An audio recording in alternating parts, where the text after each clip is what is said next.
Old Bob and his wife Joan lived by the market in the house where his father and grandfather and great-grandfather had lived before him. Cobblers, all of them. And cobbling was Bob's trade too.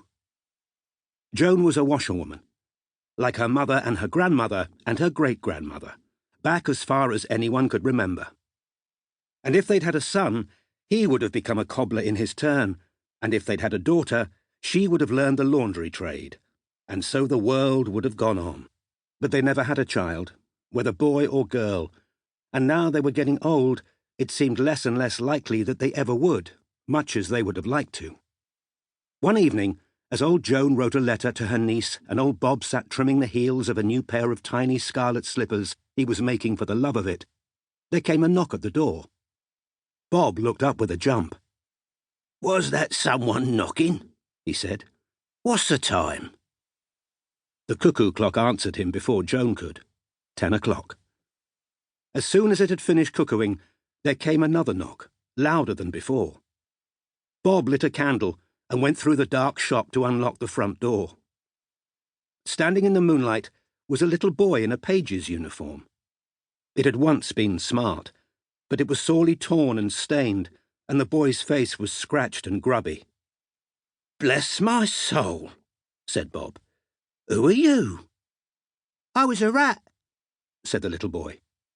"What did you say?" said Joan, crowding in behind her husband. "I was a rat," said the little boy again. "You were a—" "Go on with you. Where do you live?" she said. "What's your name?" But the little boy could only say, "I was a rat." The old couple took him into the kitchen because the night was cold and sat him down by the fire. He looked at the flames as if he'd never seen anything like them before. "What should we do?" whispered Bob. "Feed the poor little soul," Joan whispered back. "Bread and milk, that's what my mother used to make for us." So she put some milk in a pan to heat by the fire and broke some bread into a bowl, and old Bob tried to find out more about the boy. "What's your name?" he said. "Haven't got a name."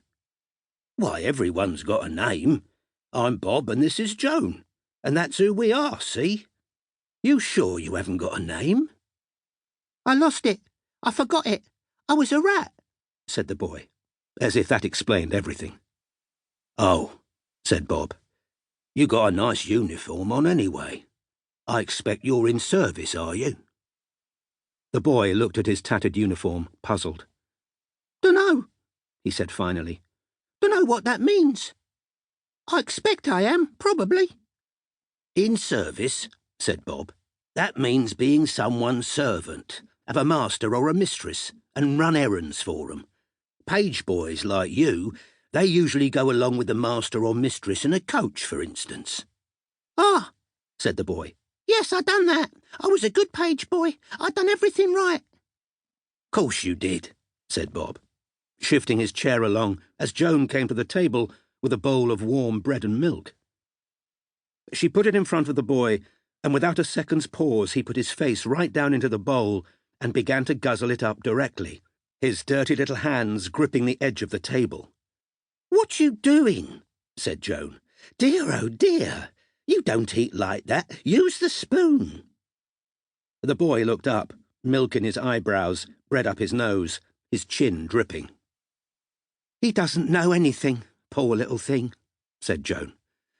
"Come to the sink, my love, and we'll wash you. Grubby hands and all.